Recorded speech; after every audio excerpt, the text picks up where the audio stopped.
Well, the expected did happen. We already know what happened with uh, with the presidential debate. I kind of saw it on Twitter everywhere that Biden could not know what to answer or how to answer. Well, that was expected. We're gonna see a quick highlight from this first presidential debate and what happened over there. It's a quick 6 minute video. So hopefully, from this, we would be able to actually get some sort of, because some most people have already made the mind who they want to vote. Most people are going to vote Trump.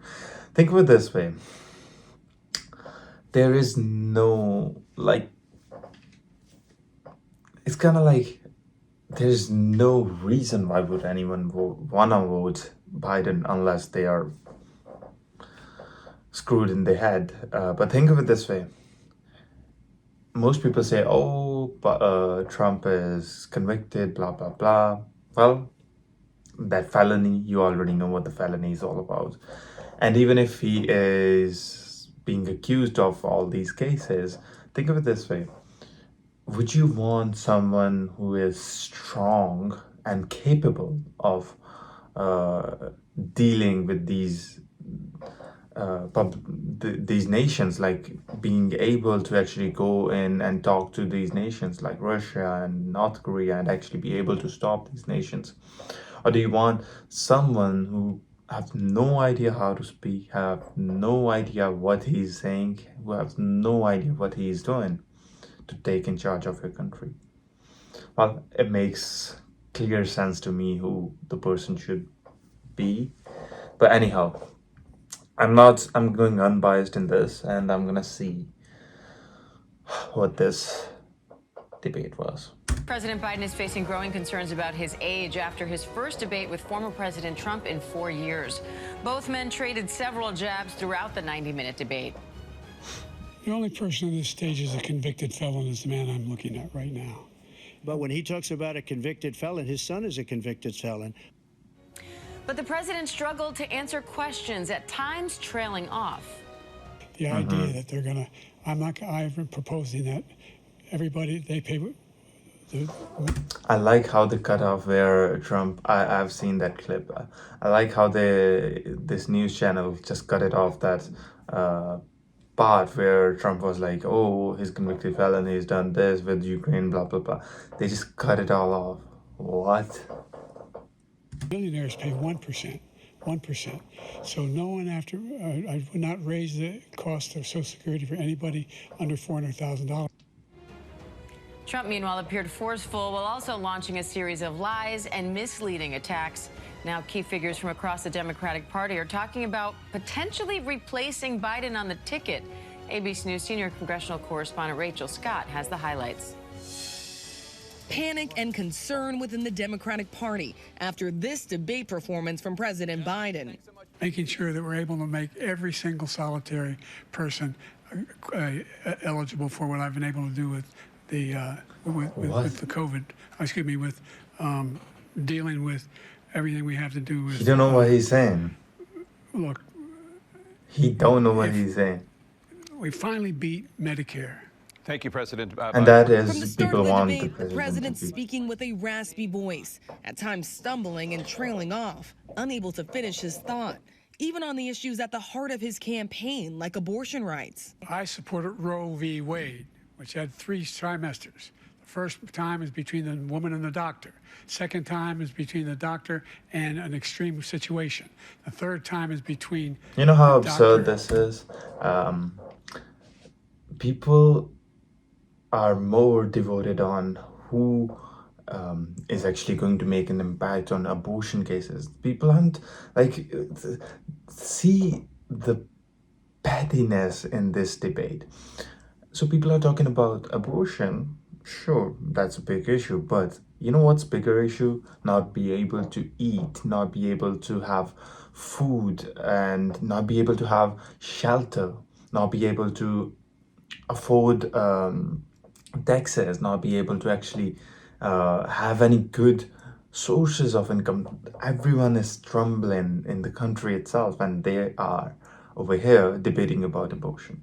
Everyone is. If you talk to anyone in that is living like a normal life, they wouldn't care about this shit. They would be more concerned about how I'm gonna pay my bills, how I'm gonna take care of my family, how I'm gonna go out, and all this stuff. Like they'd be more concerned on how actually they'd be able to survive.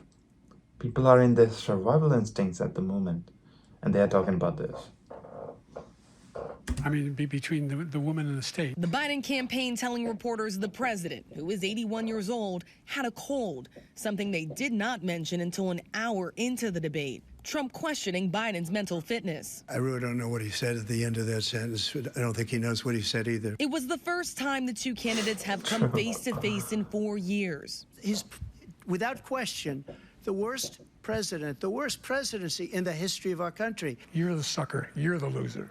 Almost immediately, the attacks turning personal.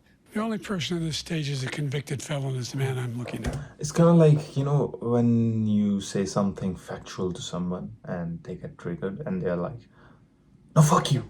Like, they don't even want to digest the point, but they're like, no, fuck you. But, brother, you're the president. Why are you so ill in your temperament? Right now. When he talks about a convicted felon, his son is a convicted felon. That clearly didn't sit well with Biden, delivering his most direct attack yet on some of the allegations surrounding Trump. The crimes that you are still charged with, and think of all the civil penalties you have. How many billions of dollars do you owe in civil penalties for molesting a woman in public, for doing a whole range of things, of having sex with a porn star on the night while your wife was pregnant? I mean, what are you talking about? You have the morals of an alley cat. And Biden going after Trump for his actions on January 6th and his promise to pardon the rioters who stormed the Capitol. He did do a damn thing, and these people should be in jail, and they should be the ones who are being held accountable. And he wants to let them all out, and now he says if he loses again, such a whiner that he is, that it could be a bloodbath. Thank you, President Biden. President Trump?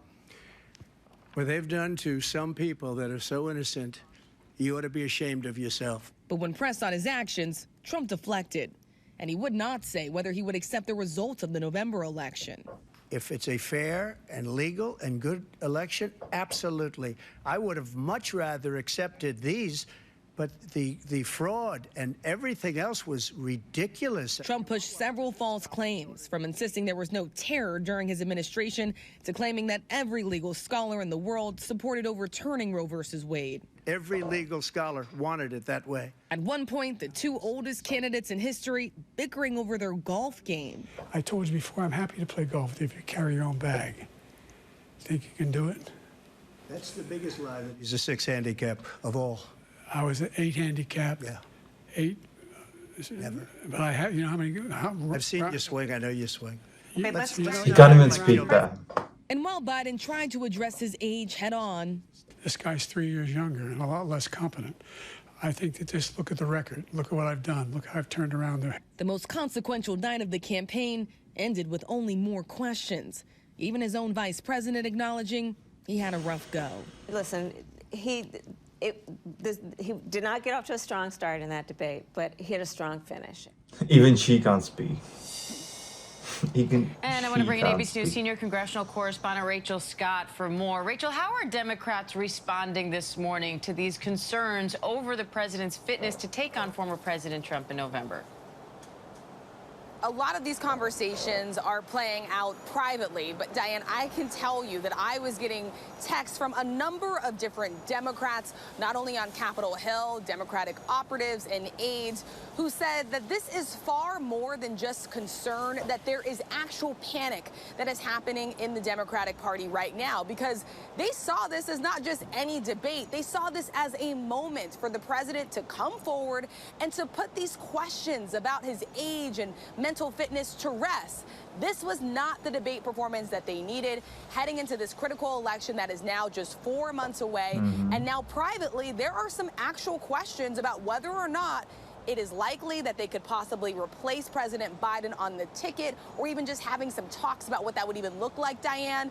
That is unprecedented this far along into a general election cycle. Rachel, how hard would it be at this point to replace President Biden on a Democratic ticket if that is what the party decides to do? extremely hard, but not impossible by some Democratic standards. They would have to have some sort of open nominating process, possibly on the convention floor when the DNC does meet in just a number of weeks here. And so now this has really accelerated these talks and conversations. Look, publicly, you're hearing a lot of top Democrats stand by President Biden. They say this is our nominee. We're going to back him heading into November. But privately, these discussions are playing out where they are, in fact, asking themselves if Donald Trump is such a risk to democracy, is this the candidate that can beat him in November? Now, the president is trying to, measure and dismantle a lot of those concerns. He was asked if he had any concerns about his debate performance. He said no. The Biden campaign continues to insist that this election is not going to be won by just one debate or one rally, Diane. All right, senior congressional correspondent Rachel Scott in Atlanta, thank you. Well, for this one, he did win, and I'm telling you, if Biden continues to going on these debates, he's definitely not winning. We already know what he's gonna say. We have seen him like millions of times. Well, either way, this was a fun one. It's like, imagine being an American voter and that is who you're gonna choose. Like, you'd literally be like, okay, I'm handing my power to these people. Well, good luck. All right. Well, let's see what comes for the second debate. There's gonna be more debates as we go along and come closer to the election itself. All right, have a good one and see you.